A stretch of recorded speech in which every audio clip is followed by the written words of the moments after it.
এভাবে আর কতদিন? 5 বছর তো হয়ে গেল, একটু নতুন ভাবে চিন্তা কর। এইসব কথা আপনি বাদ দেন তো। কি বলবে? সে ঠিকই বলেছে, তুমি আরেকটা বিয়ে করে নাও।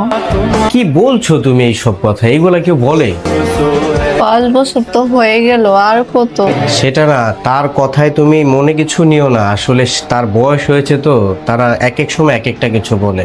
তুমি এগুলা কিছু মনে করো না প্লিজ।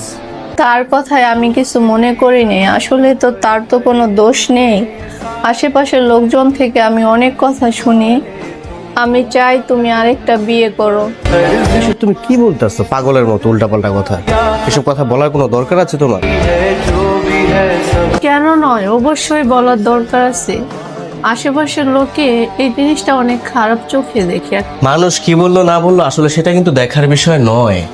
সেটাই দেখার বিষয়। তুমি জানো, একটা নারী মা হতে না পারলে সমাজ তাকে কত আর চোখে দেখে। শোনো, একটা কথা বলি, এই সমাজে হাজারো নারী আছে, হাজারো মানুষ আছে যাদের সন্তান হয় না।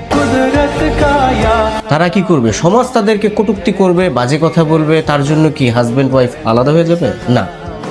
আমি মনে করি একটা বেস্ট সলিউশন আছে, সেটা হচ্ছে তুমি যে কোনো একটা সন্তানকে, পথ সন্তানকে অ্যাডপ্ট করে নিয়ে আসো, কাছে রাখো, লালন পালন করো, নিজের মতো করে গড়ে তোলো, তাহলে কিন্তু হয়ে যায়। সমাজ কি বললো, সমাজ কি না বললো, সেটা আমাদের দেখার বিষয় নয়।